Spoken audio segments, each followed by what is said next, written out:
रंजीता के माथे का दर्द तो बंद हो गया, मगर बदन में एक झुरझुरी सी दौड़ गई। अब एक अजब सा खिंचाव रंजीता के मन में आ गया था। वह बड़ी मुश्किल से खुद को रोक पा रही थी। हेलो दोस्तों, स्वागत है आपका मेरे चैनल हार्ट टचिंग हिंदी कहानी में। दोस्तों, एक बार फिर से आ गया हूँ मैं आपके लिए एक दिल को छू लेने वाली हॉट रोमांटिक कहानी लेकर। आज की कहानी का शीर्षक है शुक्रिया भाभी जी। दोस्तों, कहानी पूरी जरूर सुने और कहानी पर अपनी प्रतिक्रिया देना ना भूलें। दोस्तों, आप कहानी को पढ़कर भी लुत्फ उठा सकते हैं। दोस्तों, कहानी शुरू करने से पहले आपसे एक छोटी सी रिक्वेस्ट है। अगर आपने मेरे चैनल को सब्सक्राइब नहीं किया है तो प्लीज दोस्तों चैनल को सब्सक्राइब जरूर कर ले। तो चलिए शुरू करते हैं आज की कहानी। शुक्रिया भाभी जी। रंजीता यो तो 30 साल की होने वाली थी, पर आज भी किसी और से कम नहीं लगती थी। खूबसूरत चेहरा, तीखे नैन नक्श, गोलमटोल आंखें, पतले पतले होंठ, सुरही सी गर्दन, गठीला बदन और ऊपर से खनकती आवाज उसके हुस्न में 4 चांद लगा देती थी। वह खुद को सजाने संवारने में कोई कोर कसर नहीं छोड़ती थी। रामेसर ने जब रंजीता को पहली बार सुहागरात पर देखा था तो उसकी आंखें फटी की फटी रह गई थी। जब 22 साल की उम्र में रंजीता बहू बनकर ससुराल आई थी, तब टोले क्या गांव भर में उसकी खूबसूरती की चर्चा हुई थी। पास पड़ोस की बहुत सी लड़कियां हर रोज अपनी नई भाभी को देखने पहुंच जाती थी। वे एकटक नई भाभी को निहारती रहती थी। जब उसकी खूबसूरती को लेकर तरह तरह के सवाल जवाब करती तो वह हंसकर बोलती, धत तेरे की, यह भी कोई बात हुई। रामेसर ठहरा एक देहाती लड़का। बहुत ज्यादा पढ़ा लिखा तो था नहीं, पर बिजली मैकेनिक का काम अच्छा जानता था। उसी के चलते तकरीबन 5,000 रुपए महीना वह कमा लेता था। काम करने वह पास के एक कस्बे में जाता था। शाम ढले दाल सब्जी और गृहस्थी का सामान लेकर लौटता था। रंजीता सज संवर कर उसका इंतजार कर रही होती थी। अगर कभी रामेसर को देर हो जाती तो रंजीता उसे उलाहना देते हुए कहती, देखो जी, हम पूरे दिन आपके इंतजार में खटते रहते हैं, पर आपको एक बार भी हमारी याद तक नहीं आती। ज्यादा सताओगे तो हम अपने मायके चले जाएंगे। यह सुनकर रामेसर उसकी जीहुजूरी करने लग जाता था। रंजीता मान भी जाती थी। गर्मागर्म जलेबी उसकी कमजोरी थी। रामेसर घर वालों से छिपते छिपाते थोड़ी जलेबी अक्सर ले आता था। वक्त बुलेट ट्रेन से भी तेज रफ्तार के साथ आगे बढ़ता गया। 3 साल में घर में 2 बच्चे भी हो गए। फिर शुरुआत हुई उनकी पढ़ाई लिखाई की। गांव में बहुत अच्छे स्कूल तो नहीं थे, इसलिए रंजीता ने रामेसर को कस्बे में जाकर रहने के लिए राजी कर लिया। कस्बे में आकर रामेसर पूरी तरह काम में रम गया। अब उसे पहले से ज्यादा मेहनत करनी पड़ रही थी। किराए का घर, मूलतोल का सामान, बच्चों की फीस, ऊपर से गांव में माँ बाप के लिए भी कुछ न कुछ भेजने की चिंता हमेशा रामेसर को खाए रहती थी। वह ओवर टाइम भी करने लगा था। जिंदगी की भागदौड़ में रामेसर हौंफने लगा था। अब उसमें पहले जैसा जोश व ताजगी नहीं बची थी। वह खा पी कर रात में जल्दी सो जाता था। उसके पास रंजीता की तारीफ करने के लिए न तो शब्द बचे थे और न ही समय बचा था। उन्हीं दिनों रामेसर का दूर का रिश्ते का एक भाई रघु काम की तलाश में उसके पास आया। उसने सिक्योरिटी गार्ड की नौकरी कर ली।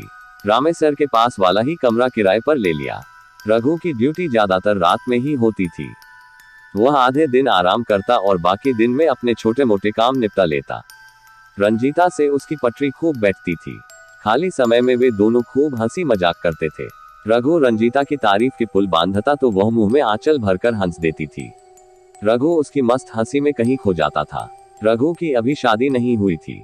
वह भाभी के चुलबुलेपन, रूप रंग और मद मस्त अदाओं का दीवाना हो चला था। रंजीता भी उसे छेड़ने का कोई मौका जाने नहीं देती थी। एक दिन रंजीता रघु से बोली थी, गांव कब जाओगे? क्यों, आपके लिए कुछ लाना है क्या भाभी? हाँ, लाना तो है, एक देवरानी। रघु इस पर कुछ झेप सा गया था। उधर बच्चों के स्कूल में छुट्टियां हो गई थी। रामेसर का साला बंटू शहर घूमने आया था। वापस जाते समय वह अपने साथ दोनों बच्चों को भी ले गया। नानी के घर के क्या कहने। जाना तो रंजीता भी चाहती थी, मगर रामेसर के ख्याल ने उसे रोक दिया था।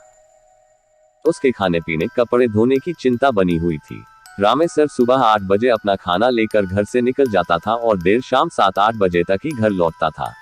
रघु की छुट्टी बुधवार को होती थी। एक दिन वह आराम से दोपहर के 1 बजे तक सोकर उठा। चाय बना कर पी। बर्तनों की खटपट की आवाज सुनकर रंजीता ने पुकारा, अरे रघु जी, थोड़ा आना तो। आया भाभी, कहकर रघु दौड़ा दौड़ा रंजीता के कमरे में गया। वह औंधे मुंह बिस्तर पर लेटी हुई थी। क्या हुआ? ज्यादा कुछ नहीं, थोड़ा सिर दर्द है।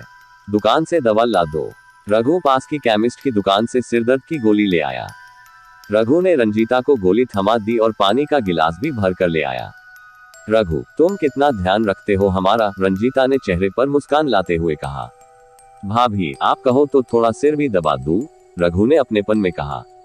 रंजीता ने हाथ में गर्दन हिला दी। रघु उसके सिरहाने एक कुर्सी पर बैठ गया। उसकी जादुई उंगलियां रंजीता के माथे पर थिरकने लगी।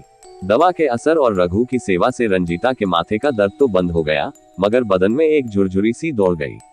अब एक अजब सा खिंचाव रंजीता के मन में आ गया था। वह बड़ी मुश्किल से खुद को रोक पा रही थी। उसने बंद आंखों से ही कहा, ठीक है रघु, तुम्हारा शुक्रिया। अरे शुक्रिया कैसा भाभी, अपने ही तो काम आएंगे। जब से यहाँ आया हूँ मेरे सिर में आज तक किसी ने मालिश नहीं की है, आप कर सकती हो क्या? रंजीता सोच में पड़ गई कि आखिर आज रघु चाहता क्या है। बड़ी मुश्किल से वह खुद को रोक पाई थी। फिर आग पानी का मिलन, क्या करे, मना भी नहीं कर सकती। उसने खुद को वक्त के हवाले कर दिया। रंजीता की पतली लंबी उंगलियां रघु के सिर में हलचल मचा रही थी। वह धीरे धीरे सुध बुध खो रहा था। उसने रंजीता की गोल मटोल हथेली को पकड़कर चूम लिया। रंजीता ने अपना हाथ खींचते हुए कहा, यह क्या है रघु? यह मेरा शुक्रिया है भाभी, रंजीता ने रोमांटिक होते हुए कहा। बस इतना सा शुक्रिया।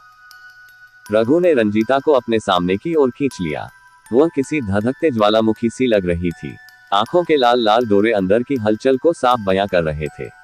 रघु ने अपने तपते होंठ रंजीता के गुलाबी होंठों पर रख दिए। इसके बाद हुई प्यार की बरसात में वे दोनों जमकर भीगे।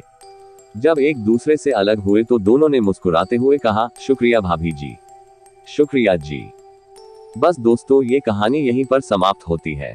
आपको कहानी कैसी लगी मुझे कमेंट में बताना ना भूलें, और अगर आपको कहानी पसंद आई हो तो वीडियो को लाइक और शेयर करना भी ना भूलें, और ऐसी ही दिल को छू लेने वाली कहानी सुनने के लिए मेरे चैनल को सब्सक्राइब जरूर करें। मिलते हैं अगली कहानी में, तब तक के लिए गुड बाय। वीडियो देखने के लिए धन्यवाद।